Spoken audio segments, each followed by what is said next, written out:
Praise the lord. ఈరోజు దేవుని వాగ్దానం అపోస్తులుల కార్యములు 18వ అధ్యాయం 10వ వచనం.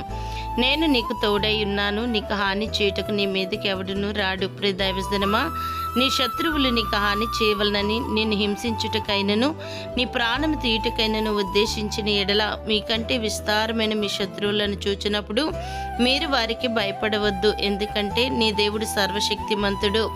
ఆయన నీ మీద పడి నీ శత్రువులకు శత్రువును, నీ విరోధులకు విరోధునయుండి తానే మీ పక్షమున మీ శత్రువులతో యుద్ధము చేసి మీకు విజయము కలుగజేయను గనుక మీ సమస్త శత్రువులు ఒక త్రోవను మీ మీదకు బయలుదేరి వచ్చి 7 త్రోవలను మీ ఎదుటి నుండి పారిపోవుదురు. నీకు నెమ్మది కలుగునట్లు నీ దేవుడు నీవు పోవు చోట్ల నెలను నీకు తోడుగా ఉండి నీ శత్రువులందరినీ నీ ఎదుట నిలవకుండా నిర్మూలన చేయను గనుక నీకు హాని చేయుటకు నీ మీదకి ఎవడనూ రాడు. దేవుడు మిమ్మను దీవించునుగాక.